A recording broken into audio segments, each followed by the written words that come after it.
Good afternoon, everyone. I am Kataoka, the director of Mori Art Museum. Today, 3 weeks ago, I actually had a broken arm 3 weeks ago. I look like I'm hiding something, but sorry about that. Well, today we are commemorating the 20th anniversary of Mori Art Museum to host this International Advisory Committee Symposium. This International Advisory Committee in 1999, before our museum was opened, it was organized, inviting major museums directors to get together and talk about or give the different advice to the newborn Mori Art Museum. So that was the history. Well, it's been 20 years since we have that committee, and now sometimes we have the joint project, joint program, or maybe against the common challenge, we have discussions. So this committee is focusing on this. Well, we just had the 10th IAC meeting, and especially maybe the operation of the museums, sustainabilities of the operation, as well as climate change. Well, how the museum addressed sustainability issue. So we had several hours discussion in this morning about that. So these challenges are the common challenge for all the museums around the world. This is the imminent global agenda. So IAC Symposium is hosting what does sustainability mean for museum symposium. Well, in the part one, we have the Grand Lowly, the director of the Museum of Modern Art, and also Rana Davenport, director of Art Gallery of South Australia, and also Eugene Tan, director of the National Gallery Singapore and Singapore Art Museum, and also David Elliott, independent curator and the founding director of Mori Art Museum. He actually gave us the video message. So we have presentations by each speaker and then have the panel discussion. The second part is Francis Morris and also Sahana Rahel. Francis Morris, Director Emerita, Tate Modern, and also Sahanya Rahel, Museum Director M+, and also Nanjo Fumio, Senior Advisor and Second Director of Mori Art Museum. So that will be the second part. Well, throughout the program, we will be thinking about what the sustainability mean for a museum. I was thinking about maybe that climate change and also the sustainabilities in the separate sessions, but because they are intertwined, so in different angles, we'd like to discuss and also have the presentation by each director or curator about how the sustainability mean for museum. We may not be able to entertain questions because of the time constraint. If we have some time, we'd like to entertain questions at the very end. Okay, so without further ado, I'd like to start the part one. First, from the Museum of Modern Art, New York, Director Glenn D. Lowry to make a presentation. Thank you so much, Mami. Let me take a moment to acknowledge what an extraordinary achievement the Mori Art Museum has had over the last 20 years. And Mrs. Mori, it's so nice to see you and your daughter and to remember your husband who had the vision for this museum, and to see it 20 years later is simply extraordinary. And Fumio-san, we know the great work you did in bringing the museum to life. And Mami, I want to just acknowledge how extraordinary it is to be with you and your absolutely incredible staff. You do an amazing job. It seems hard to talk about the climate crisis on such a beautiful day when Mount Fuji looms behind us and we recognize how beautiful it is outside. But we are in a climate crisis, and it is one that demands our attention. And at times you can feel helpless thinking about what can you do against the tide of this crisis. But in fact, each of us has the opportunity to do something, that we are not alone in this world, that there is something that we can do. And much of what has happened at the Museum of Modern Art is an attempt to simply model at our institution what good behavior looks like in terms of sustainability, in the hope that it can then inspire others to take on similar initiatives. And you'll hear from many of my colleagues on the International Advisory Committee today the remarkable work they have done at their institutions. The work at MoMA is driven largely by staff. It is an internal impetus to change how we work, how we think, and what we do in order to be sensitive and thoughtful about our environment. And I'm thrilled that several of our great staff members who have led this charge, Sarah Suzuki, the Associate Director, Christy Thompson, Deputy Director for Exhibitions and Collections, and Megan Johnson, who leads Corporate Development, are here because they have been champions of what I'm about to talk about. So you have to begin with an idea, with a mission, with what you intend to do. So we have a mission at the Museum of Modern Art, and it is as follows, which is very hard to read on the screen. Art, architecture, and design exist in an ecological context. The Museum of Modern Art is committed to sharing the most thought-provoking modern and contemporary art while inviting audiences to explore the art, ideas, and issues of our time. We believe that our intellectual and cultural work is inseparable from the biological and climatic systems that govern the planet. As the realities of the climate crisis continue to transform societies and traditions in unforeseen ways, more than ever, new narratives and methods are needed to lay forth a path of hope, resilience, innovation, and empathy with the public we serve. Our commitment to celebrate creativity, openness, tolerance, and generosity includes our promise to lead the cultural sector in promoting a just and sustainable future. As a thought leader, the museum embraces the responsibility and opportunity to raise awareness on the ways our collective choices impact the environment. To tackle the climate crisis, we believe that a holistic approach to sustainability is essential. Our ambition to adopt a collaborative approach includes seeking out perspectives and knowledge from all communities, particularly those that have been historically marginalized. With the recent establishment of our own Department of Sustainability and the Emilio Ambas Institute for the joint study of the built and natural environment, more on that later, we are dedicated to building sustainable futures at the museum and beyond. MoMA's sustainability journey grew from a foundation of staff interests, which led to operational adjustments in 2008 and has continued to build momentum through the award of a LEED Platinum certification for our most recent renovation and expansion in 2019. By 2025, we will have reduced our building emissions by 30% and our waste in half. We are committed to leadership and sustainability as both an institution for public education and a community of passionate and dedicated individuals.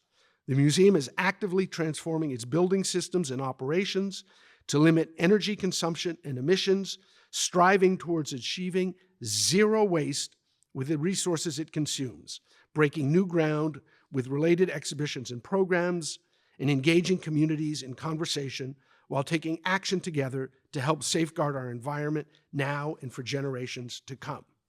So the question is, how do we do that? The first thing is you have to know what you're consuming. And our goal is to reduce by energy consumption, that's in our case steam and electricity, by 27% by 2024, waste by 50% by 2025, and to engage the entire staff in these activities. But in order to do that, we have had to create systems to measure how much waste we are making, how much energy we are consuming, how much labor does it take to do something. This has led us to analyzing what's called scope 1 and 2 energy consumption. You can think of scope 1 and 2 energy consumption as low-hanging fruit. It's the consumption that is relatively easy to understand and to reduce. But to do that, you have to determine how you're going to measure it and then come up with systems for reducing it. And to think about new equipment that's more efficient, but then you have to also think about the lifespan of the existing equipment. So there are trade-offs between spending money to change what you've got, but creating waste with the now expended equipment versus using that equipment until the end of its lifespan. So there are all of these very fine calculations that need to be made. But here's a simple graph that shows you the way in which we are reducing our energy. On the left-hand side, you see what our existing energy profile looked like 5 years ago. And on the right-hand side, you can begin to see the ways in which we are reducing scope 3, that's the energy consumption of natural gas, electricity, and steam at the museum.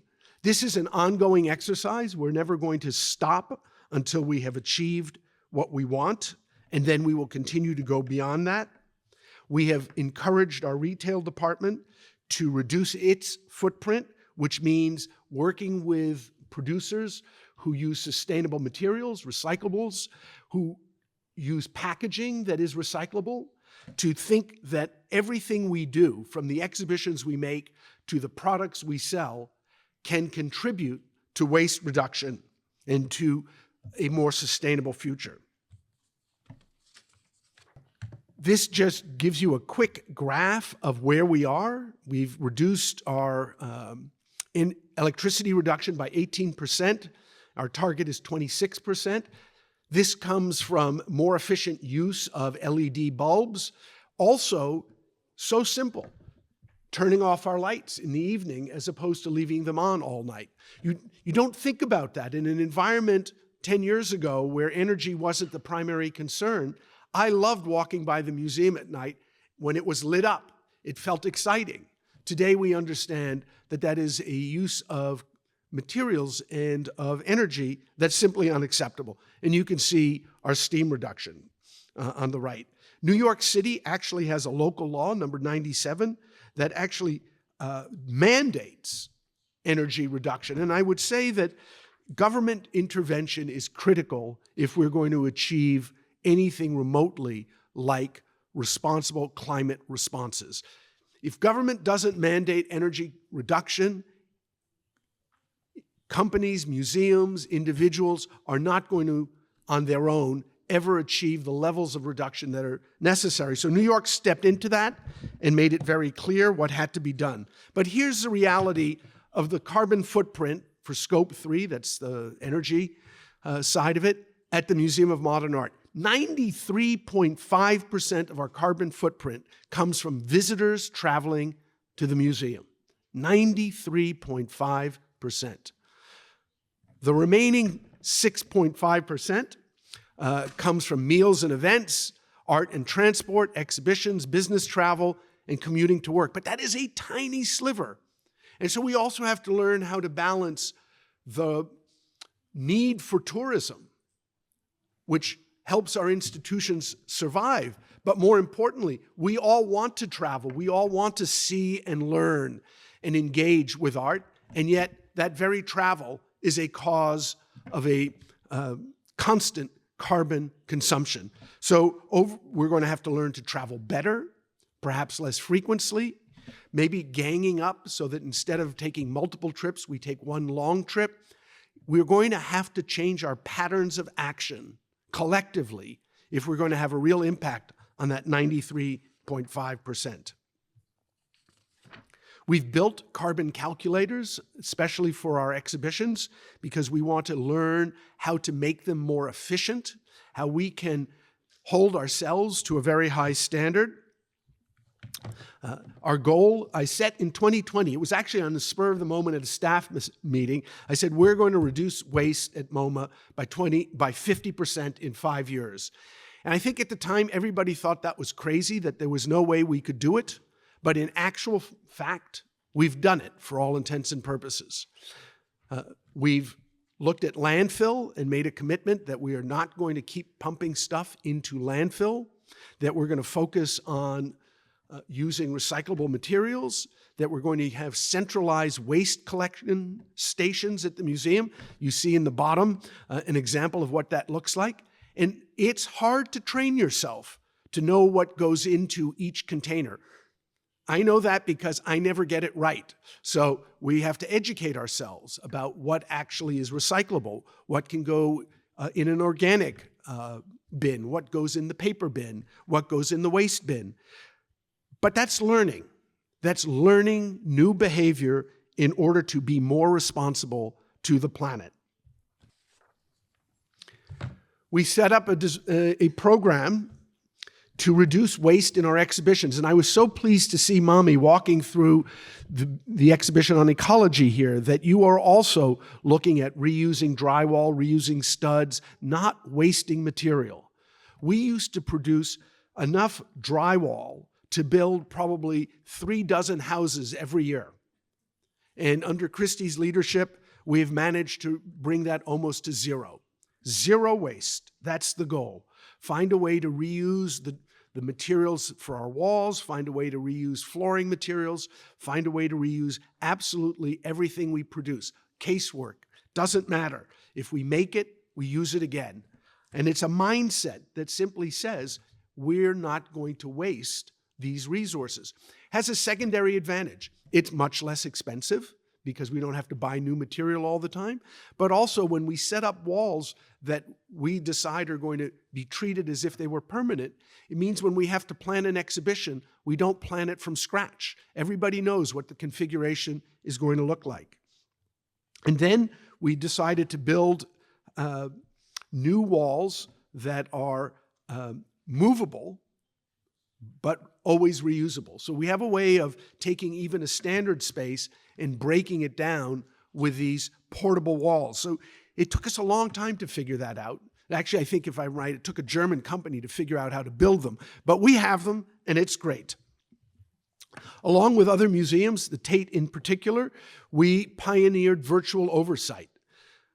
Virtual oversight means that instead of every time you send a work of art to another museum and you build a crate and then you send somebody from the museum with that work of art, and they have to travel, and that creates more carbon footprint, we now send those works of art with a virtual courier, a camera and a hygrothermograph that measures the temperature, a tracker that lets you know where it is at all times.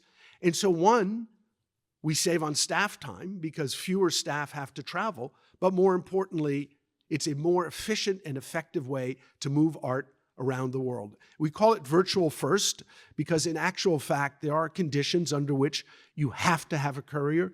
Might have to do with the value of a work of art, might have to do with the unique requirements of that work of art for its installation, but we are committed to moving art without having to move people and doing it just as well as if there were people.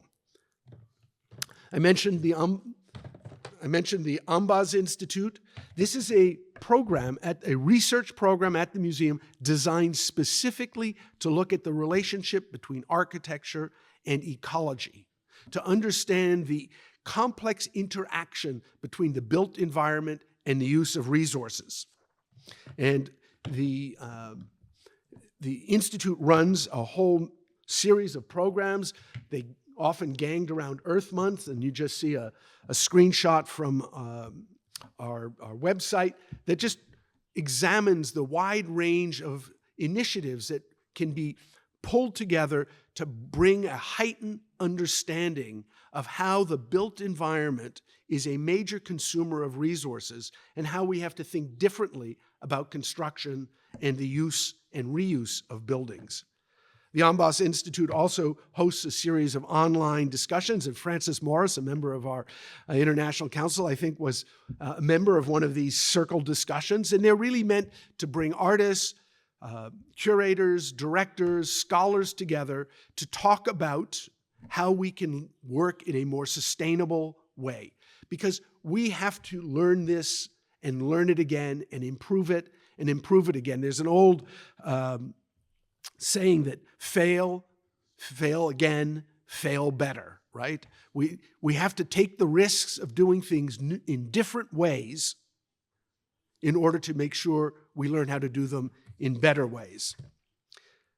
The Ambas Institute's first major exhibition, and it shares almost a title with Mami's beautiful show, Emerging Ecologies, seeks to look at, for the first time, at least in our history at the Museum of Modern Art, the different initiatives that architects and communities have taken in order to address ecology in the built environment. It's a fantastic show. It opens up all sorts of new ways of imagining futures, and it invites architects in particular to try and think differently about the relationship between building and nature, building and the environment, building and resources. And we've paired that with a learning lab, creativity lab, Dreaming a World for Change, which invites adults as well as young children to work together to imagine different worlds, to think about the future in different ways,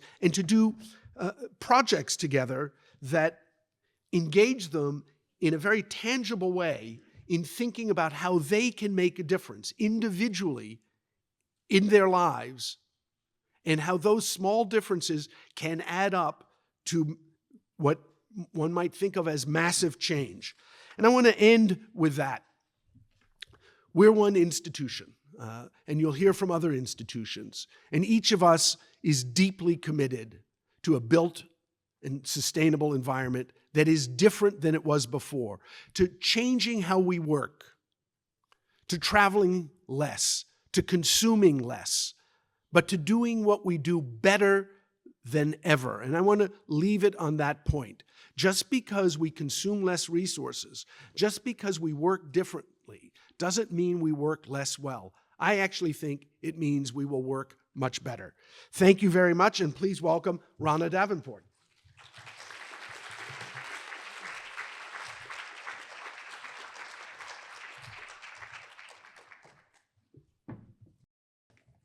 Good afternoon. AGSA, the Art Gallery of South Australia, stands on Kaurna land, and I honour the Kaurna First Nations people and honour their deep and abiding connection to land, skies and waterways. I also acknowledge and recognise all Indigenous peoples that may be present. So, making art is an act of uncompromising hope, an act of insistence, an act of love, and a necessary journey into the unknown. Art connects us to who we are and what we might become. Art amplifies our experience, it renegotiates the past, navigates the present, and imagines possible futures. Art is the great liberator of the human mind. It expands what governments, politicians, academics, scientists, and others contract. It fights back, it resists, it speculates, it conjures mysteries, it makes myriad discoveries, and is always in a state of becoming. Art is the work of the imagination. Museums are a gesture of faith and a gift to the future. Art museums are spaces of wonder where realms of the imagination, observations of life, and the marvels of technical invention coalesce. They connect us through the magic of objects with peoples, ideas, times, and places beyond our experience, and simultaneously connect us to who we are. They are spaces for collective intimacy, a space to be alone together.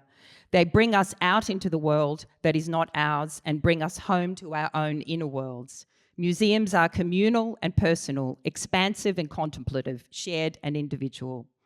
At the museum I lead, the Art Gallery South Australia, we currently are presenting the first solo exhibition of Australian Anangu Pitjantjatjara Yakanjara First Nations artist and self-proclaimed portraitist Vincent Namatjira. The exhibition is crammed full of power, warmth and humour. Recently, Vincent won AGSA's $100,000 Ramsay Prize for Emerging Artists. And when he said at the opening of that event, "Art is a weapon, art changed my life, art has the power to change the world." So, what can museums do to change the world? As always, they can turn to artists, their reasons for being, and this is what this talk is about. For the last couple of years, there's been a lot of work undertaken, particularly through the International Committee of Museums and Collections of Modern Art, the CMAM board. And during the strains of COVID, we presented a webinar every month, and one that I chaired was entitled Sustainability and Environmental Change in Museum Practice. We discussed the practical things that can be actioned, and that list has grown today. Things like the CMAM Toolkit on Environmental Sustainability, the ICOM Climate Heritage Network, Julie's Bicycle, of course, founded in 2007 from the music industry, the Netherlands-based KI Culture, an international bridge between culture and sustainability, the BISO Group of International Museums Green Protocol, the Gallery Climate Coalition, established in 2020 in the UK, and the Tate Climate and Ecological Emergency declared in 2019. And of course, Tate hosted the COP Sustainability Summit. The website Tackling the Climate Emergency is excellent and useful. We can also turn to writers. I recently found James Bridle's Ways of Being Beyond Human Intelligence, a compelling book about non-human intelligence, AI, ecology, biological computing, the farming of metals through plant hyperaccumulators, more than human relations, and a way forward, with a plea, like others, for Indigenous knowledge systems. He eschews a human-centric notion of intelligence to foreground patience, imagination, and humility required to better understand and protect other forms of intelligence on Earth. As such, he heralds the dawning of a new interspecies age. So, back to museums. We also discussed at that seminar and in many other contexts the ideological and curatorial changes at play. Does the blockbuster model, the big international touring exhibition, still work in a post-COVID era? What block does blockbusters bust anyway? How sustainable are we? Does size matter? Do numbers matter? Does growth matter? What about slow looking? Will exhibitions be on for longer to attract the necessary income through ticketing and funders? Where does tourism stand now, particularly international travel? Does programming change? Do the projects and programs museums prioritise change? Do we engage more local curation, more single lenders? What is the role of unearthing collections? Do we really need couriers to accompany valuable works on international loan? What's wrong with Zoom? How to develop a holistic infrastructural and curatorial strategy to enact change, and what we do and how we do it. How to reconcile the need for the long-term preservation of collections with the need to reduce energy use. The precariousness of COVID taught museums to adapt fast. How long will these changes remain in place? In the post-COVID scenario, how do we adjust to new realities and adapt to continuous precariousness? Is this a once-in-a-lifetime opportunity to really change how museums and the world operates? Where is the new research in all of this? What does a sustainable museum look like, and what is its future? We had 4 speakers, 3 cultural activists and museum workers, and Francis Morris invited the British artist Jeremy Deller. One of Jeremy Deller's works for the Biennale of Art in Venice in 2013 was a towering image of William Morris wading knee-deep, throwing Abramovich's super yacht into the Venice lagoon. The image symbolized Morris's outrage at hyper-consumerism. So why William Morris? By a quirk of fate, my museum has the largest collection of William Morris and Morris & Co. in the world outside of Britain. He was a prolific and popular designer of 19th century and also the original eco-socialist and a champion of the arts and crafts movement. He co-founded Morris & Co., a furnishings and decorative arts manufacturer and retailer. A prominent family who made their wealth through wool and gold was at one time the largest commissioners of William Morris in the world. Their home was a pantheonic wonderland of eye-dazzling patterns and surfaces. And as the only state not founded as a penal colony of Mother England, South Australia took its national cultural leadership at heart. Soon Morris mania took over Adelaide, and embroidery at home kits were in high demand.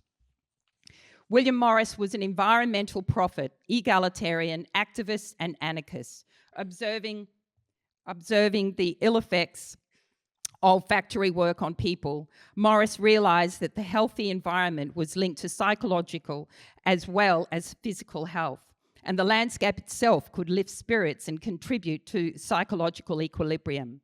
Obsessed with the pollution, congestion, and squalid industrial waste produced by the Industrial Revolution, he retreated artistically into a medieval utopia, fighting the evils of the modern age, in due course linked to his entire design ethos and underpin his life's work.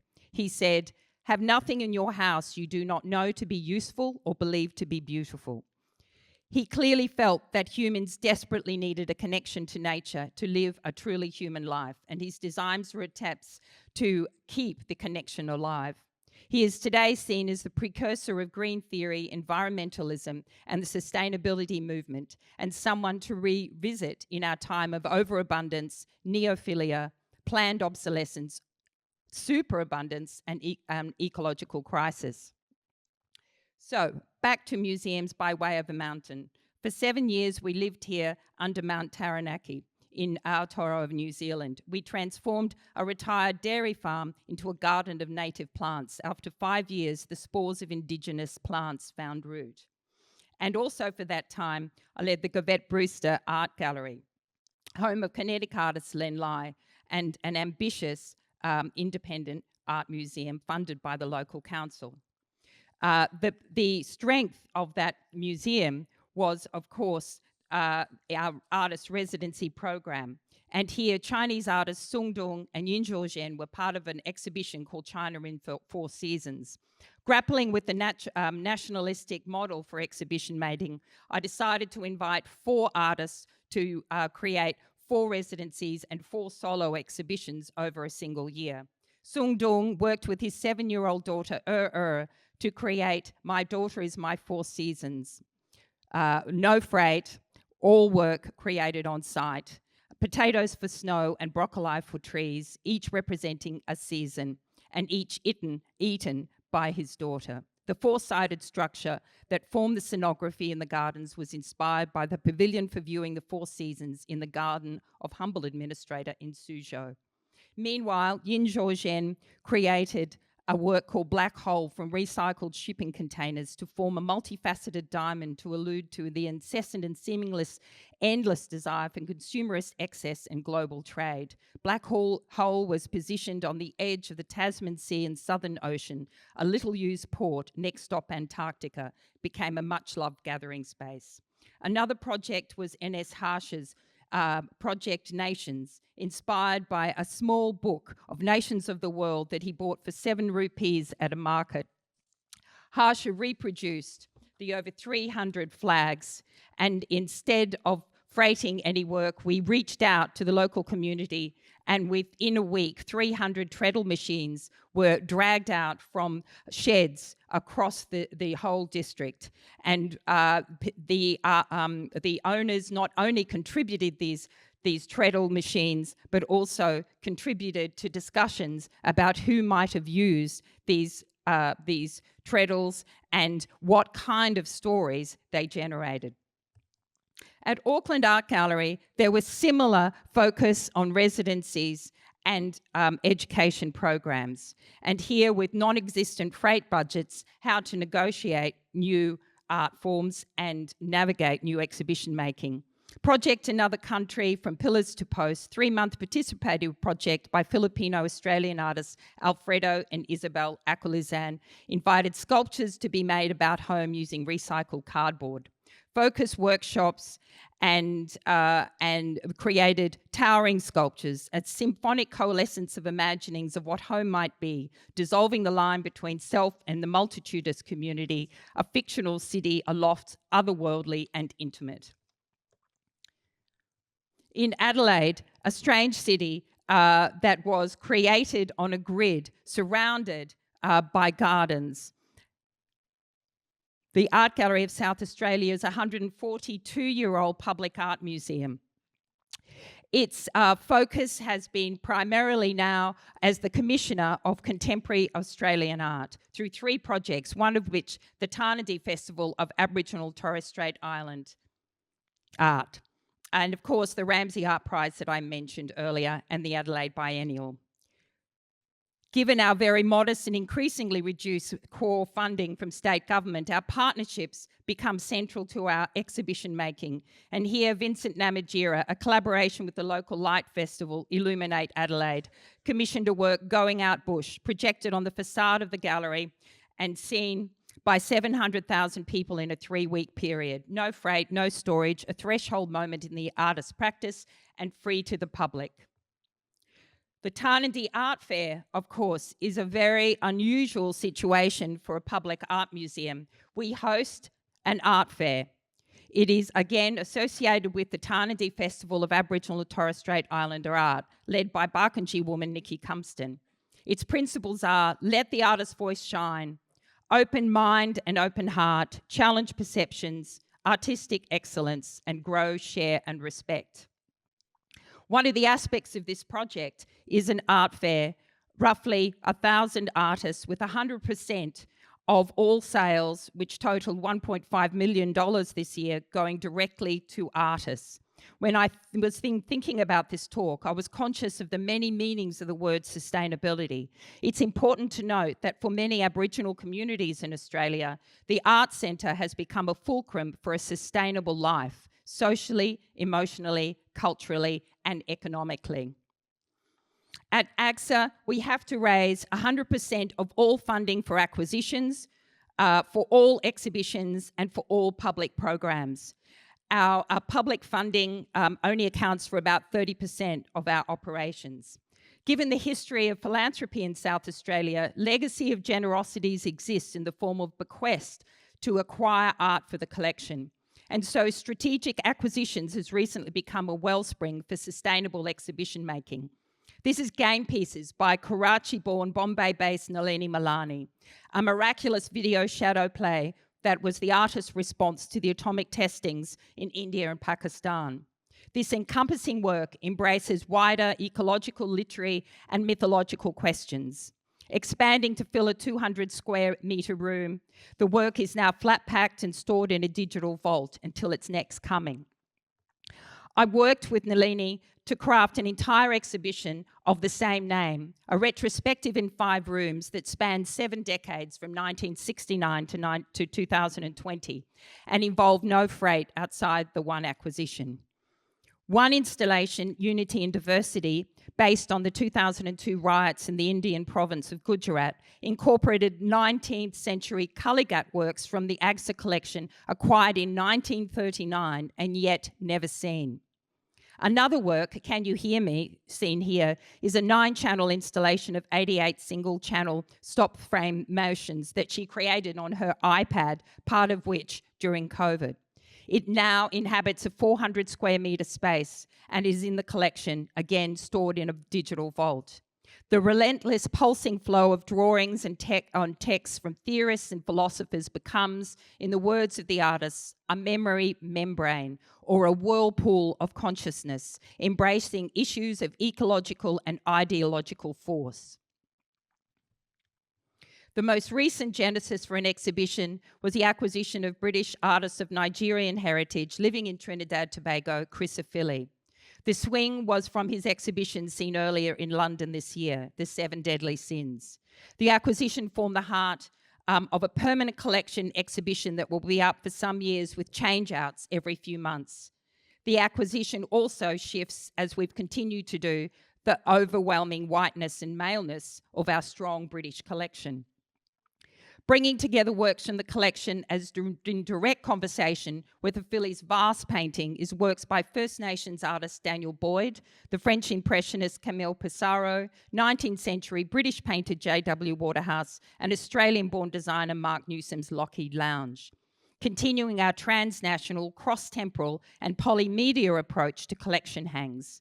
Similarly, our major ticketed exhibition later next year, entitled Radical Textiles, centres on recent and as yet unseen acquisitions. Sonia Delaunay's wonderful Black Serpent from 1972, alongside William Morris, planted the seed for radical textiles.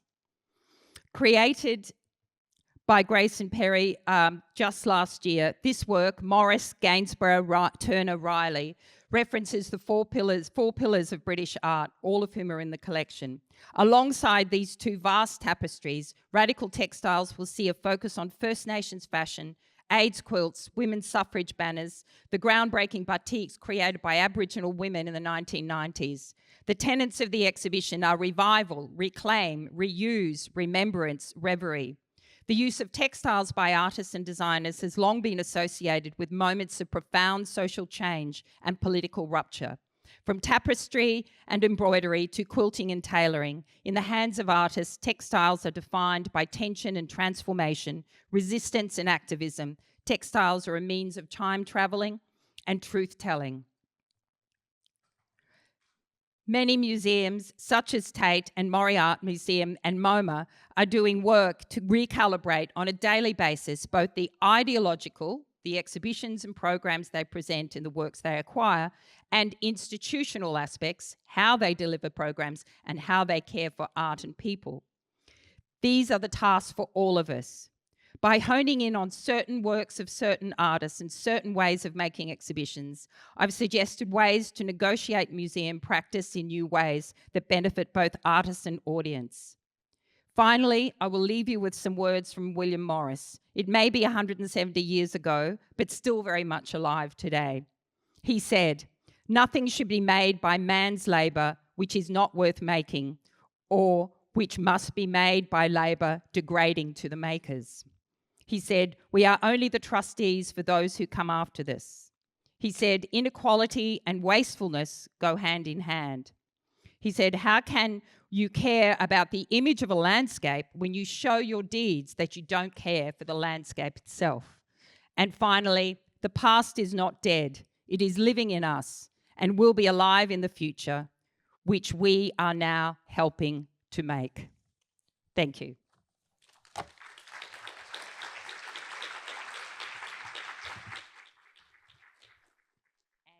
Now introducing Eugene Tan, Singapore Art Museum. Come on up.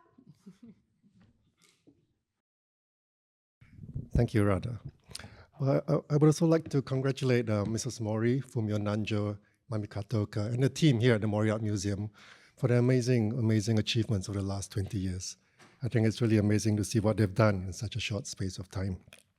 And thank you for inviting me to be on the IAC and for being here. It's always a pleasure to be back here in Tokyo. So today I'll be speaking a bit about how we think about sustainability at the National Gallery in Singapore, one of the two museums I oversee in addition to the Singapore Art Museum. So the move towards environmental sustainability to respond to the urgency of the climate crisis has been increasingly vital since even before the COVID-19 pandemic swept the world. The pandemic suddenly exacerbated the movement, with museums striving to find ways to survive and thrive amid the limitations and challenges of the global pandemic. The crucial intersection between environmental sustainability and its social aspects that encompasses practices and policies relating to diversity, inclusion, and social justice became even more evident during the pandemic. And in the wake of continued global wars driven by lingering colonial logic of exploitation of natural resources and asymmetry of power, the awareness and commitment to the intersection between sustainability and works of diversity and inclusion should be at the forefront of museum practice and policies as a cultural and educational institution. As society emerges from time of uncertainty and isolation, it's imperative for cultural institutions like art museums to lead the way to becoming dynamic places of learning, engagements, and ensuring increased accessibility to diverse audiences of the present and future. The increasing importance of this entanglement was put forward in recent research initiated by CMAM in January 2022, when Mami Katoka was the president and was then the president of CMAM, which my colleagues Suhani and Francis, who were also on the board of CMAM at the time, were instrumental in driving.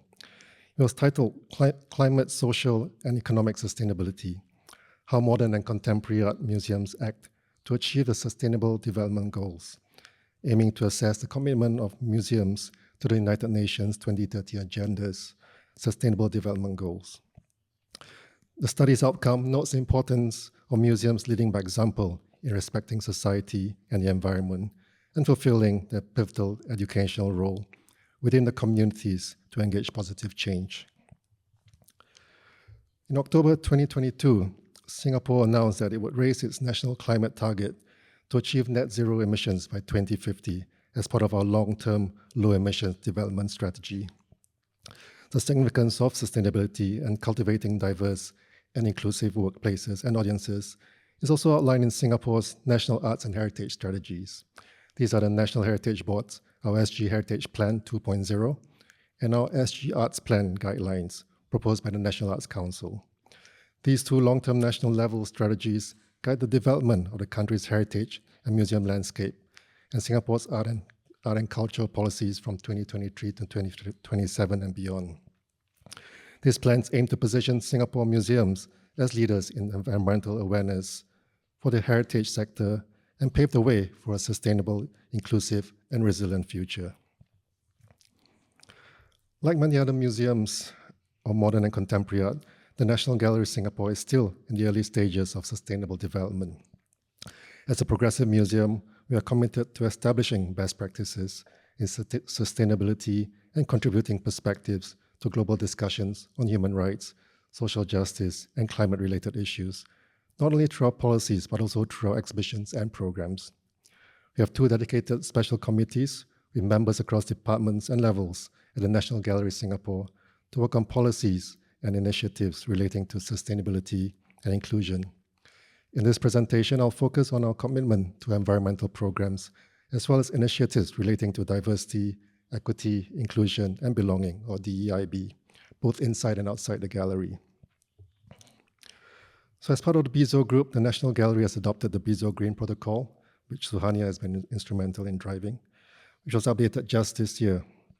This is composed of guidelines relating to strategies and practices for museums to drive change in our ways of working and address the urgency of climate crisis. We have been working towards reviewing and advancing our policy and practice regarding loan requirements, artwork transport, storage and display conditions, building designs, and climate control to reduce carbon footprints. I think Mami Kautoka has just translated this document to Japanese, and we're sharing at some point to Japanese institutions. We are committed to sustainable environmental practices and working towards achieving net zero by 2045, aligning with the Singapore government's net zero targets. The gallery has conducted a study on its energy performance and carbon emissions with the goal of reducing its impact on the environment. It aims to minimize its carbon footprint by implementing energy-saving measures and working towards certification as a low-energy building. The vision to start with a sustainable built environment has been embedded since the planning of the National Gallery building. The gallery was built on two converted national monuments, the former Supreme Court and City Hall, constructed in the 1920s and 1930s, respectively. As part of the new building, we incorporated a roof garden and a roof water pool to help maintain the gallery's temperature naturally. To further advance our sustainable plans, we prioritize projects to reduce energy consumption and increase renewable energy generation by upgrading the building management system, installing solar panels and smart lighting systems, as well as retrofitting the air handling unit. We're also looking to reduce water consumption and waste by 2030. For these ongoing efforts, we have been certified by the Building and Construction Authority as a Green Mark Gold Plus building since 2015 when we opened.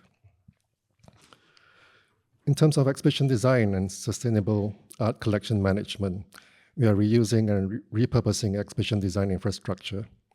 For our temporary exhibitions, we strive to use and highlight artworks from a national collection, minimize loan works, and consolidate multiple artwork movements into one source to reduce freight and carbon footprint. To conform to the BIZO protocol, we also work towards affirming shipping by sea, road, or train as the preferred option for long-distance object movement. A few other initiatives in marketing and content publications are our commitment to reducing physical prints and making use of technological innovations to circulate exhibition materials, such as our exhibition catalogs and other exhibition-related texts. Our content and publication team are also venturing to digital and hybrid publishing. As we know, sustainability is more than a simple physical environmental issue. Due to the ever-changing complexities of our global climate, it's essential to consider sustainability as a subject that addresses multiple interconnected human problems. The National Gallery Singapore seeks to undertake this work on two fronts, one within the gallery as a workplace, and the other through our public programs and outreach to engage multiple communities within Singapore. The formation of a Diversity and Inclusion Committee at the National Gallery started in 2019 with the aim to engage employees and better reflect the diversity of the communities that make up the National Gallery Singapore.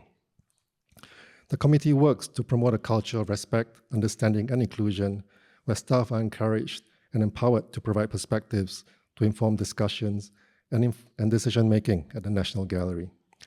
The D&I work group works sensitively, collaboratively, and boldly to address discrimination, interests, intolerance, and ignorance. It does so by encouraging a culture of open dialogue and learning, aiming to identify and minimize biases and inequalities at personal and structural levels, and to reflect the diversity of communities of which the National Gallery Singapore is part of. In 2022, we conducted a third-party review to assess further our diversity and inclusion initiatives and journey to advance our D&I strategies, programs, best practices, and policies. The review reveals how diversity, inclusion, and belonging principles are core to the gallery's organizational statements and purpose, with diversity as the aspect most strongly linked to our organizational identity. We have a remarkably high level of readiness for DEIB engagement among our staff. In our 2021 D&I staff survey, 84.6% indicated that they strongly agree that DEIB is fundamental to the success of the gallery. 93% of our staff also showed pride in the meaningful and impactful work of the gallery. Our D&I group, consisting of 13 staff members, already works cross-departmentally to include perspectives from multiple levels of the institution, organizing dialogues, drop-in sessions, and internal programs to raise awareness within the gallery on D&I-related issues. Our staff is our greatest asset, and we are deeply humbled that they have actively volunteered their voices, time, care, and perspectives for our collective progress. However, we understand that the National Gallery is still in the early phases of working towards becoming a more inclusive, equitable place. Becoming a more equitable institution is an ongoing process as we try to reflect and undo the ways in which institutions like ours have benefited from structural inequalities within our society. We are now in the process of creating strategies and action plans based on the recommendations of this review to address gaps and lingering issues in our governance and policies regarding cultivating a safer work environment, eradicating harassment and discrimination, organizing inclusive leadership training, and integrating a DEIB strategy within the organizational purpose, and refining our policies to accommodate better the needs of differently abled bodies and minoritized racial, gender, and sexual groups within the gallery. We work consciously to embed and translate our values and visions for diversity and inclusion in our collection strategy, permanent displays, and our public outreach programs. Our ongoing collection strategy emphasizes the need to include artists of minoritized identities and artworks that had previously been marginalized in art historical research. We are committed to presenting artworks by female artists in our two permanent Singapore and Southeast Asia galleries, which presents the art histories of Singapore and Southeast Asia from 19th century to the present. The curatorial team at the National Gallery has been working tirelessly for the Singapore Gallery revamp to include more underrepresented artists, artworks, stories, memories, and connections that reflect the intersectionality and multidimensionality of artistic practice and society in Singapore. The National Gallery Singapore's learning and outreach programs have been designed to grow and sustain diverse audiences and communities, to bring art closer and more accessible to different segments of society. Our museum and learning outreach team is dedicated to fostering curiosity, creativity, critical thinking, and empathy through art to nurture an inclusive society of lifelong learners through multiple and targeted outreach programs, such as museum learning with art collection and museum learning beyond walls. One of our most recent programs is the Gallery Wellness Festival, which aims to provide a dynamic platform that unites communities and brings comfort and relief to people. The global COVID-19 pandemic has sparked and amplified mental health struggles and issues, and this program seeks to alleviate these struggles by using art as a therapeutic tool to improve both physical and emotional health and to provide solace, support, and encouragement to us and others in our community, especially in a time of need and crisis. I also like to note the significance of the Gallery Children's Biennale program in creating a positive social impact by introducing young learners to global environmental and societal issues. One of the installations titled Tide by Wang Rubing, Singapore artist, for example, brings to our audience's attention the dangers of pollution and the harm it causes to the oceans and sea creatures. The Children's Biennale has been a vital program of the National Gallery Singapore since 2017. He embodies the gallery's commitment to inspiring young, curious minds and aims to explore the many ways children can learn and play while also engaging with the world around them. The latest edition of the Biennale features interactive and immersive artworks responding to the theme of Let's Make a Better Place, built upon core values of care, respect, imagination, and collaboration. To complement the artist's installations, myriads of performances and workshops were designed to further engage children with art and making practices that manifest the Biennale's core values and mission to foster inclusive society. While as an institution, we believe in establishing an active role in dealing with the climate crisis and its interconnected social issues. I think it's our imperative as a public cultural institutions to do so. Thank you very much for your attention.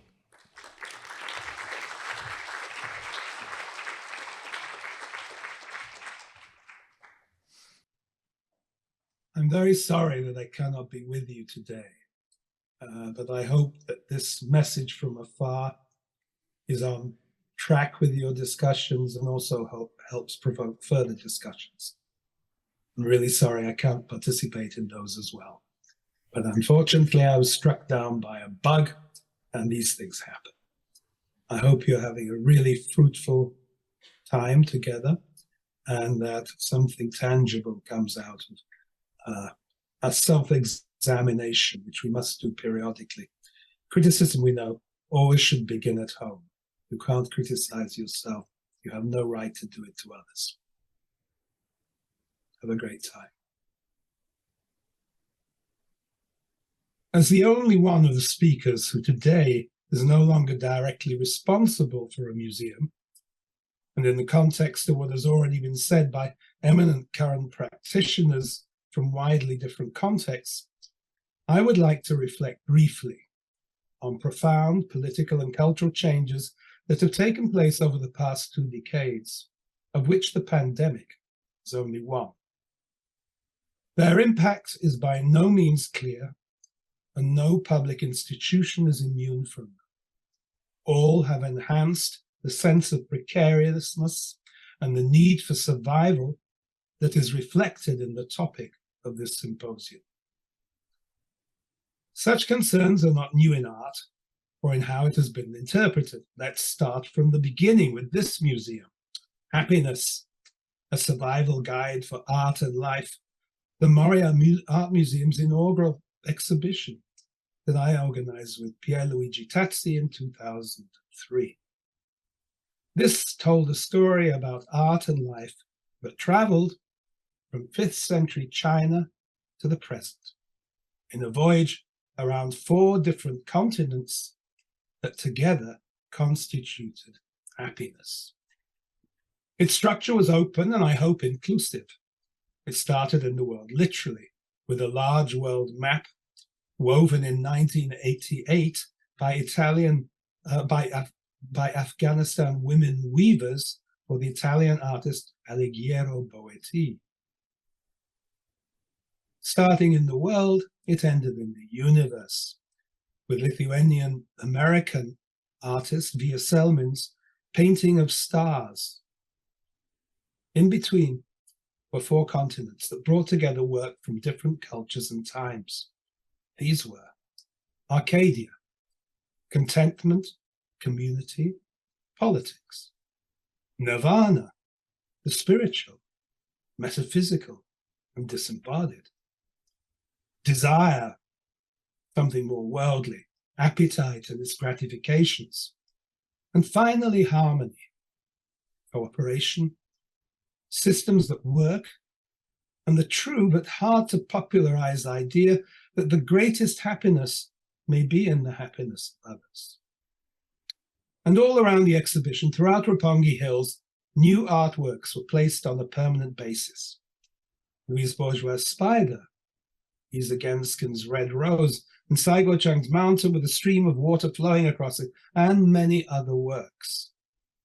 In the amazing range of different objects and artworks that were brought together at this time, it became clear that happiness is much more than one individual's delight, or even a general human right. It is a responsibility for us all. In this context, I would also like to refer briefly to The Beauty of Distance, Songs of Survival in a Precarious Age, the 17th Biennale of Sydney that I organized in 2010. Survival was also a topic in this survey of contemporary art, much of it indigenous, from many different parts of the world. It argued that much art being made now was still directly or obliquely concerned with the continuing impact of the European Enlightenment, particularly through a still inbred Eurocentricity and converse deconstruction of colonialism. Spread around 7 venues in Sydney Harbour, the same places where trading and colonizing Europeans made their first contacts with indigenous people.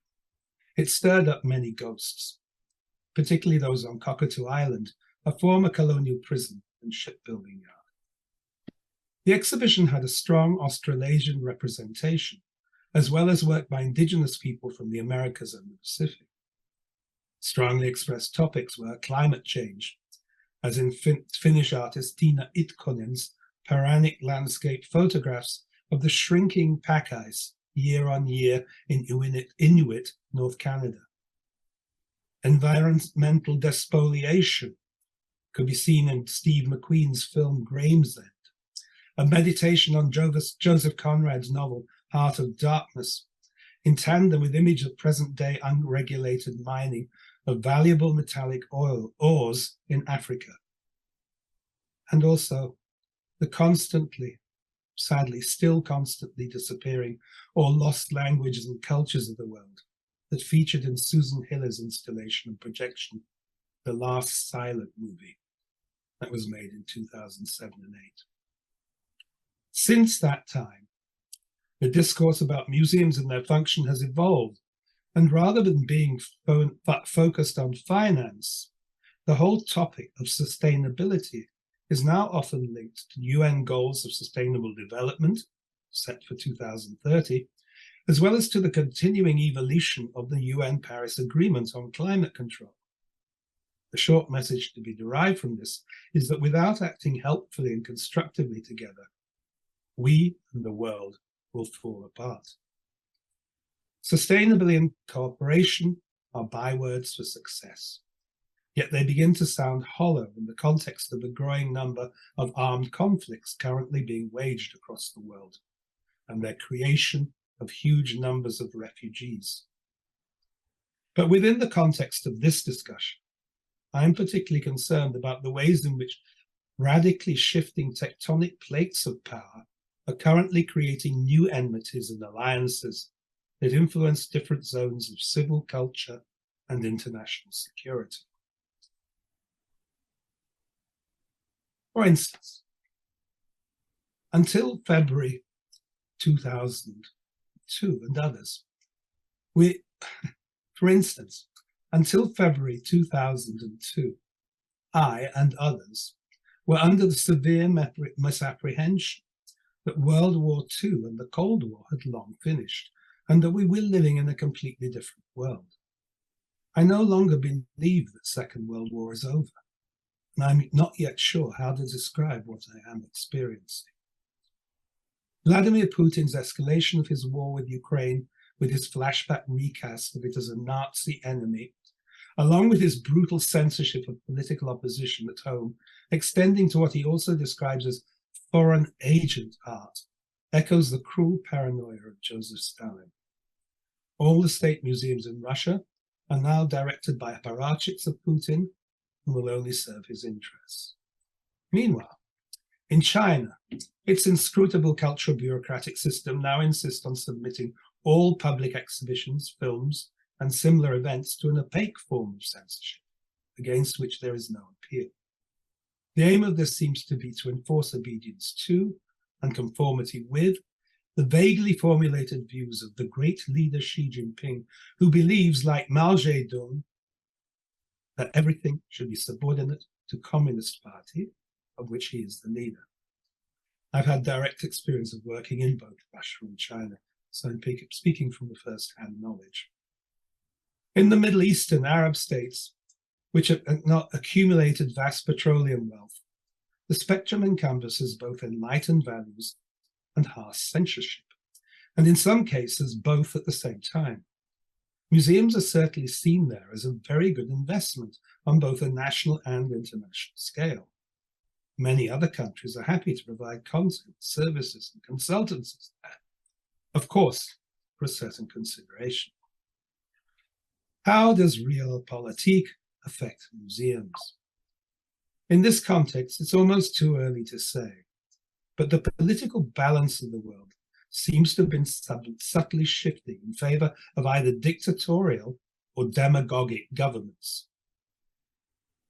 Museums inevitably reflect many different interests, some private, others public, local, national, or international. And within the field of art and culture, they've been starting to speak a common language, which, in spite of the after effects of colonialism, bigotry, and greed, increasingly regard culture and its historical development as a jointly shared project. Those of us who are or who have been responsible for museums have to be aware of such delicate issues of balance as this. As, under the banners of equality and equity, we slowly begin to push things forward. But I would argue that any museum worth its salt must be as much necessary as it is sustainable, and perhaps more so. In order to envision any common future, it should self-consciously and truthfully react not only to its own time and place, but also critically to its past. All are linked, are in a state of flux. If they do nothing else, museums should be the guardians of cultural continuity. But museums do and can still do so much more than this. As repositories of artifacts, ideas, and knowledge, their boards and their public should expect that their directors and their staff build on and share the unique perspectives they have been able to acquire. Art in the world is something much greater than itself, in that it distills within it truthful, often surprising, but above all memorable expressions of the judgment, knowledge, and sensibilities of our time. Smart museum people know this and must find the right stories to join up the dots. Thank you.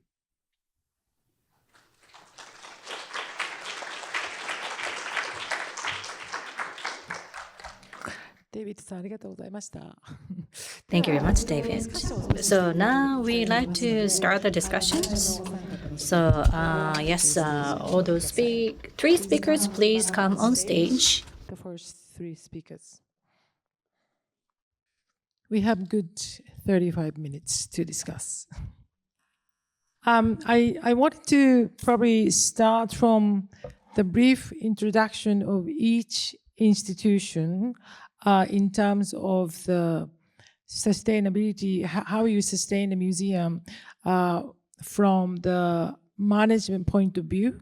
So just briefly, how your museum is structured, by who is paying and how you make up all your cost. Do you want me to start? So we're a private museum. That means that we have no state, federal, or municipal funding. So everything that we raise, we have to raise on our own. And our funding really breaks down into two broad categories.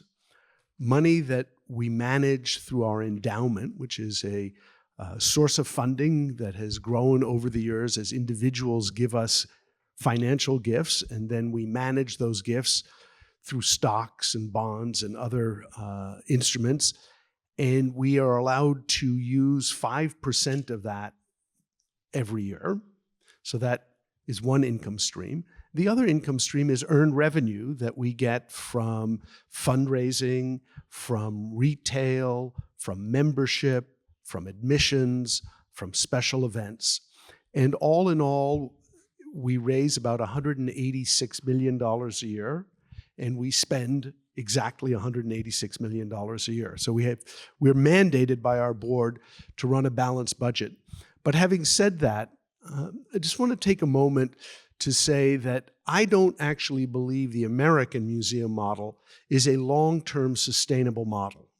It is absolutely predicated on a kind of endless growth. That growth in collections, in program, in buildings, in activity is a consumer of resources, and ultimately the amount of earned revenue that you can generate will not keep up with the expenses. We run a treadmill and we dance on the head of a pin, and so far we've made it work. But I actually think that even more problematic than how to be a thoughtful user of resources is how to rethink the model itself so that it's sustainable. Thank you. Ron, I mentioned already a little bit, but you can introduce. Yes, we our overall budget. We are a state-funded art museum, one of 5 plus the National Museum in the country. We are the least funded by the government, but we also have the smallest footprint. But we have the 3rd largest collection with 47,000 works, and also are the most. Have the longest dwell time. So people come to us, they stay for more than 2 hours. So there's something for them while they're there. The collection is extraordinary and a gem, and still continues today. So 30% of our funding comes from the state government. But as I mentioned, it's reducing every year. It's called an efficiency dividend. Isn't that a nice turn of phrase? However, occasionally, not every year, we do receive some funding from the tourism department, who like very large exhibitions. We recently had Frida and Diego Love and Revolution, and earlier in the year, a wonderful Andy Warhol exhibition. The Andy Warhol exhibition broke even because it didn't have tourism funding. The Frida and Diego did have tourism funding, and we made a small profit that will then fund our entire exhibition program for the year. So we have to raise, as I said, all funds for exhibitions, acquisitions, and public programs. The other 70% is made up of, half of that is generated through bequests and philanthropy, and the other half through corporate sponsorship and partnerships. We partner with everybody, the Adelaide Festival, Illuminate, the Film Festival. So we are on everybody's dance card, so we play with everybody. And it means that we can work together and pool our resources to give opportunities for artists. What we do have funding for is bequests to acquire art, which is what I referred to in my talk. So that is however, that has its problematics, as we were having a discussion earlier. What does that mean in terms of collection storage? Is it endless growth? I have reduced by 3/4 the number of works we have acquired over the last 2 years. I've reduced it down to 1/4 of the amount that we acquired the year before, and we're looking at returning long-term loans and rationalising the collection as well.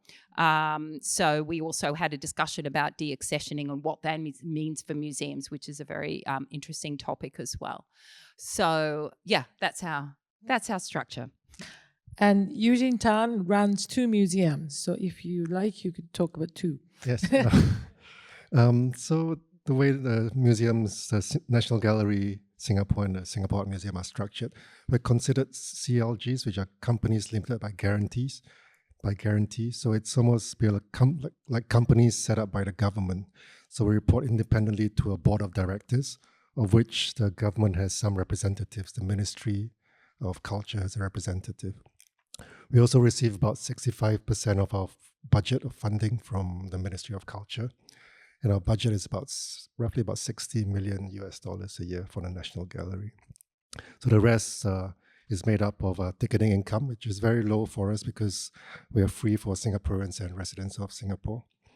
And the rest are from other business revenue, rental of our spaces for restaurants, cafes, and our museum shop.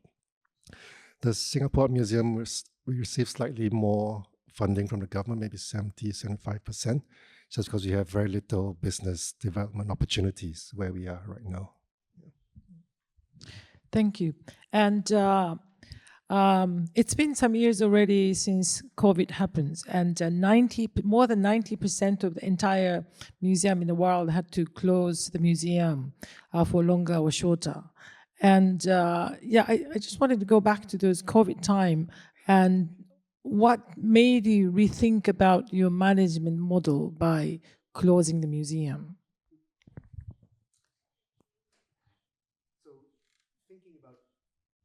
Thinking about COVID is actually very painful. It was an extremely difficult time for all of us because if you work in a public institution, you're there for the public. And when that public disappeared, it wasn't just that we had to learn to work together remotely using Zoom and other telecommunications. It was also that the reason that we were working was no longer present. But I think that there were a number of interesting lessons that came out of the pandemic that were in the long term beneficial. First, we learned that you didn't have to be in an office to work, that there were other ways of connecting, not better than being in an office. And in fact, I actually think that it's important to be physically present. But we learned that you didn't always have to be physically present, that there were opportunities that allowed us to think differently about the idea of work. We learned that we could move art around differently. I talked about virtual couriers. And I think it heightened our understanding of the breadth of communities that we needed to engage with. We had to develop programs that were delivered remotely. And in doing that, it made us rethink who we were talking to and who we wanted to be in conversation with. And I think that was an extremely important aspect of the work we did. And I think it also allowed us to recenter our interests on the artists who, after all, are at the core of what we do. And so it was, for us, an extraordinary opportunity to take stock. We had just opened in the fall of 2019 an entirely new building, a complete rethinking of the museum, which we had barely begun to understand when we were shut for over 5 months. When we restarted, it allowed us to question everything that we had done, revisit the exhibitions we had produced, revisit the way in which we generated exhibitions. And because we did that in an environment of very low attendance, it gave us space to experiment. And I think the most important lesson I took from this period was that we have to constantly question ourselves and experiment, that we have to force ourselves to take risks, to do things differently and in new ways, to address all sorts of complex issues. And I'll end with one of the lingering impacts of COVID, now that for us at least, It's largely in the rearview mirror. Our attendance is at or above pre-COVID levels. Our activity is at or above pre-COVID levels. Our budgets are actually greater than they were pre-COVID. But what lingers is a kind of complex set of issues within our own staff.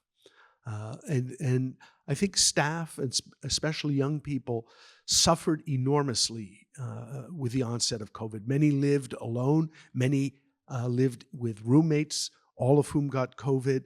And their anxieties about who they are and what they do and how they work continues to reverberate today. And it's made us, I think, a more thoughtful and sensitive institution. But it's a long tail to COVID that's still there. Very, very similarly, in terms of COVID, it's people, and I'll talk about three aspects. One is staff, and I absolutely agree. All of our staff have negotiated and are negotiating their work in a completely different way. Not everybody's back 5 days a week. There is a much greater desire for part-time work, for working less, but also a much greater sense of well-being, empathy, a sense of belonging. We've just done a really interesting analysis of all of our staff in terms of what values they care about and what values they see the museum demonstrating and what values they see in the future for where the museum might be. And it's 100% about care, friendship, respect, kindness. It's very interesting because one assumes there'll be words like professionalism and achievement. It's not at all. It's very subjective, and it was absolutely fascinating process. Secondly, the other group of people I want to talk about are the artists, because of course they suffered terribly during COVID, and we negotiated with one of our great donors who gave us around 100,000 to do something with, and what we did is we immediately turned it around and gave it directly to artists as bursaries without any expectation of an outcome. So they could pay their rent, they could pay their mother's rent, they could do whatever they wanted to survive. So looking after artists was extremely important during COVID. And thirdly, our audiences. And similarly to MoMA, our audiences are back. We had 1.3 million last year to the museum, and our city is only 1.3 million. So it's a strong visitation. But I think more importantly, when we opened Tarnandy, which is our Festival Aboriginal and Torres Strait Islander Art, it's a people's opening. It's you don't have to RSVP, and we went back to that. Pre-COVID, we would do that. It was on the forecourt of the gallery, and we had 1,500 people. We opened it last month. 2,000 people turned up. But what was really interesting is that it was 4 days after Australia's referendum on a voice to Parliament for Aboriginal people, with the Aboriginal voice to Parliament. It was resoundingly defeated by the people of Australia. There was a great sense of despair, sadness, and devastation, really, for a lot of First Nations people. And what this opening did on the forecourt with 2,000 people, with incredibly moving out Attorney Generals, the first Aboriginal Attorney General in the country. And he spoke so movingly and with such humbleness about a positive hope for the future. And it was this oration, and an incredible artist, Robert Fielding, gave this oration that was Shakespearean, talking about his own Muslim and Aboriginal heritage.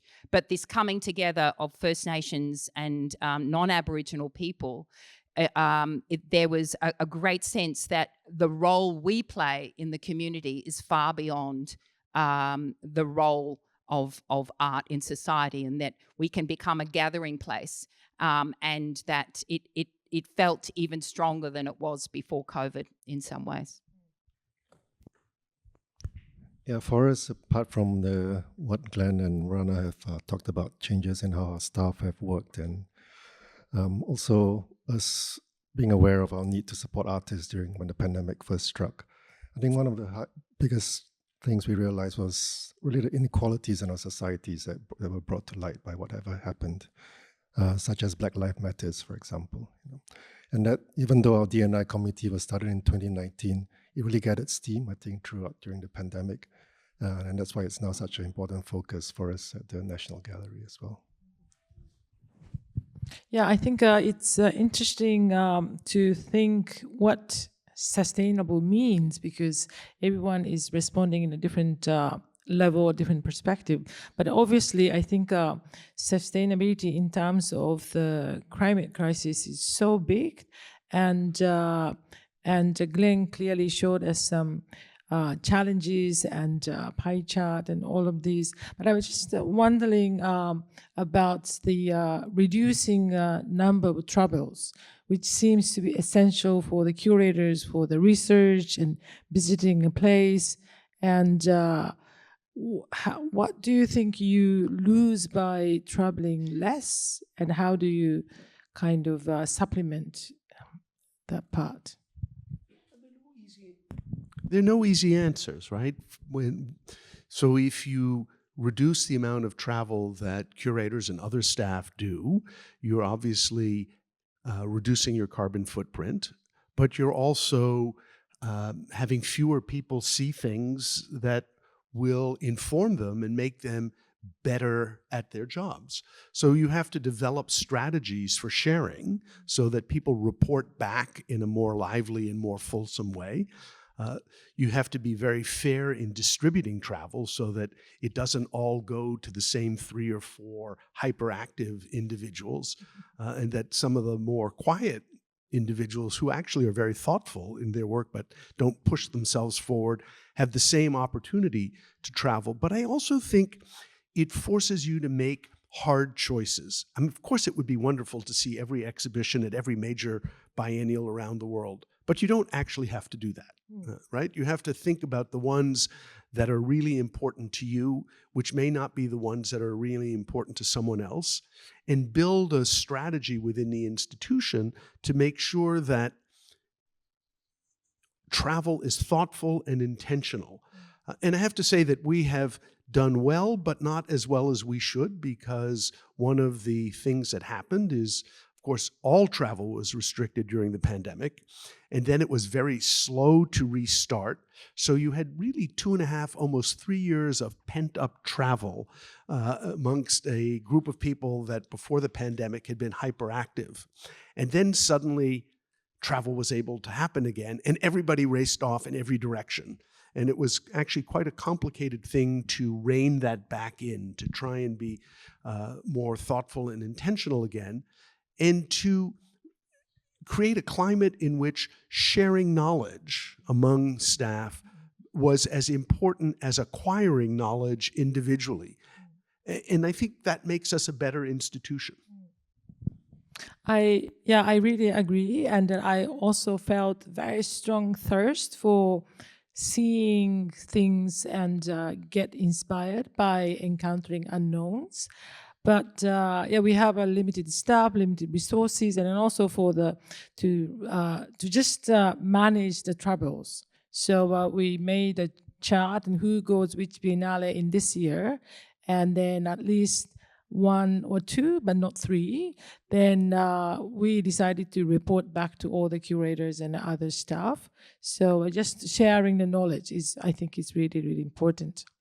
And I wanted to also ask you, Rana, also picking up what David said when he did the Sydney Biennale, looking at Indigenous artists. And I think it's really 13 years ago when he did it in Sydney Biennale. And I realized that what we can learn from Indigenous wisdom is so much, particularly for the climate crisis.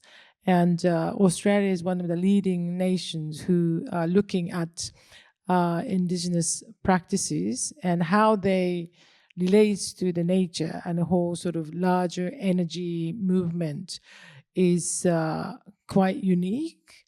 But personally, I think it relates so much with Japanese Shintoism, and then also Ainu people. But are people learning from indigenous artists in terms of how you spend your energy and live with the nature? Slow making, slow looking. In terms of your question about travel, also having, coming from Australia, as Sahanya well knows, there's always that wonderful Ben Vautier quote, "Am I or is Australia a long way away?" When we travel internationally, we have to really think about it. And I've had, two visits overseas in the last 4 years, both to Japan. And I just wanted to commend Mami's approach to the IAC Triennial, having 10 curators from around the world who worked during COVID to curate an astonishingly beautiful and powerful project. Yes, absolutely. And I think thinking about Indigenous knowledge, and I mentioned James Bridle, but also Amitav Ghosh and Timothy Morton, so many wonderful writers are really looking to the power of Indigenous knowledge systems. At the same time, Australia has just voted not to have an Indigenous voice to Parliament. So it's very how is the tsunami of the incredible force of Indigenous art making having an impact politically and socially.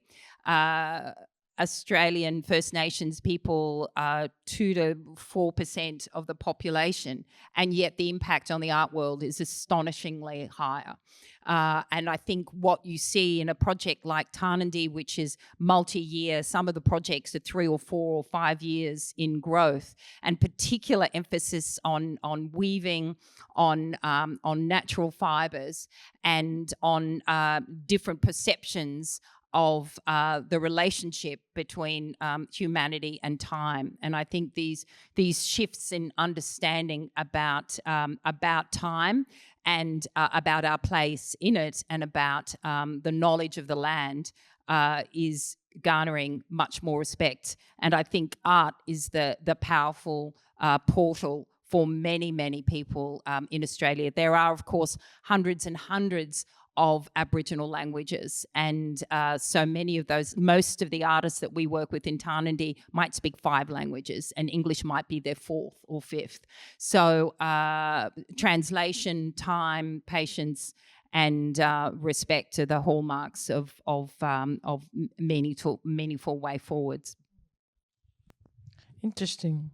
I wanted to go back to Eugene about your DEIB policy, diversity, equality, inclusion, and belongings. And I understand there are a lot of countries in Southeast Asia, the average age of the people are so young, and average probably like a early 20s to early 30s, while Japan is like a late 40s, the average age of the people. So you're obviously looking at the upcoming younger generations. And how do you talk about these? Of course, you're doing a children's biennales, but how do you talk about these quite complicated issue of the society with the upcoming audience? Yeah, you're right. Firstly, within our museums, the average age is it's quite young, and I'm like very old considered by many of them, you know. But at the same time, I think the awareness of these issues that the DEIB kind of initiative looks at is still very much in a very nascent stage. So I think even within our organization, many people are not aware of their own kind of biases. So it's a kind of education from within the organization that has to start first, before we then see how we can serve our publics and audiences much better. You know. So I think it's a long-term process, but it's very important to start within the organization to make sure that everyone is aware of it. And surprisingly, or maybe not so surprisingly, there's still a big part of our staff that are still not aware of these issues. How many staff do you have? So at the National Gallery, excluding the front of house, we have about 220 full-time staff, and at SAM is about 65. Yes. Then, yeah, going back to our initial question, the sustainability and either from quality of the program or management side or climate crisis. As David mentioned about political conflicts and some of the places with the censorship, and there's so many things that we have to go through. And it's like a video game that you should never be shot by any of the guns that are coming from different angles. But what do you think? Rana mentioned a little bit about the love and gathering, and we also, in a meeting, we talked about commitment and love is so important for the museum.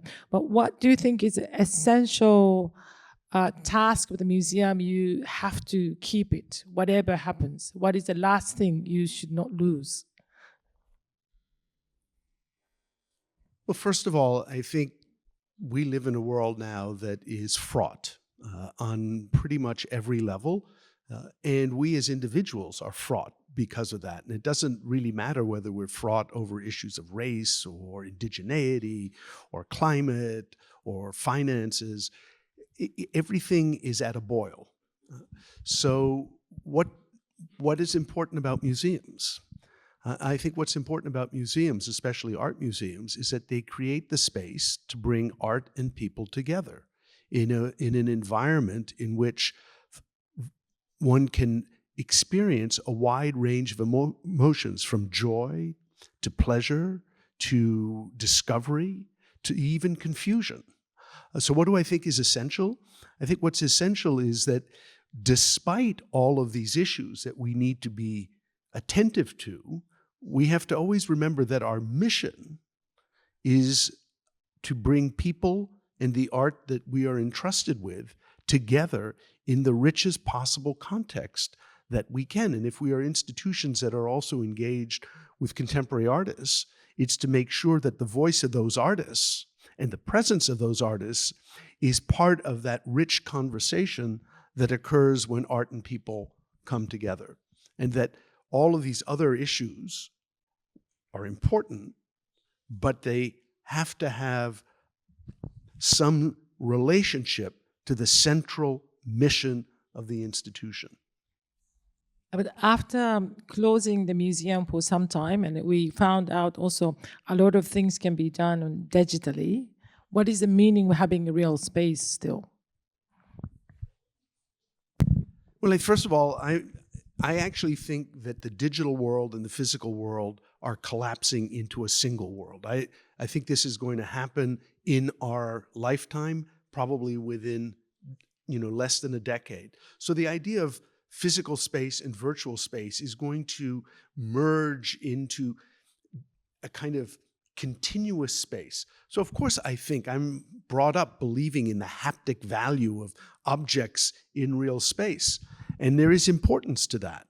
But I also think that for many younger generations, there's an elision between the virtual and the physical, and they're not as caught up in the problem of, is it in real space or in virtual space? It's in a space that they experience. So I think museums, and this goes back to sustainability, we spend tens, if not hundreds of millions of dollars building physical space. But think about how well deployed that money might be if we thought about building virtual spaces. Yes, I think art is the most intimate and powerful expression of our humanity. And art museums are that avenue for art to be shared. As I said earlier, a space to be alone together, a space to connect to who we are and to open ourselves out into the world. I mentioned the artist Vincent Namatjira, and he talks about how he paints people as a portraitist, because he said, I want to understand what it is like to stand in someone else's shoes, and I want people to understand what it's like to stand in my shoes. So museums, of course, are the space where this can continue, and I think that is that is what the one aspect that we can't lose sight of.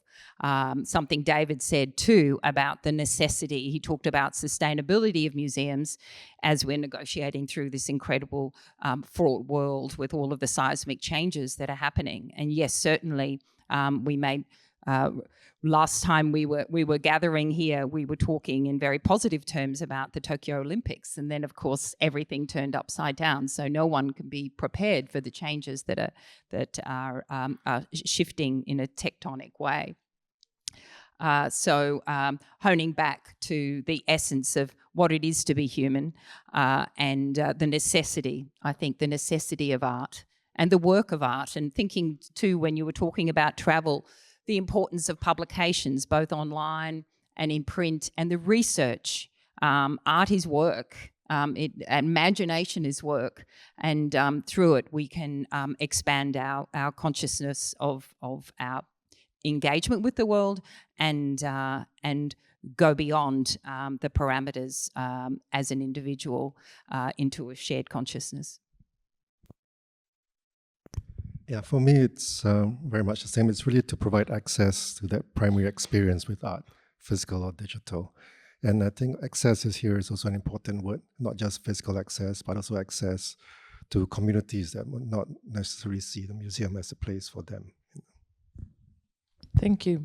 I think it's very stimulating comments on these topics. So we'd like to pause for 10 minutes and then come back for the second session.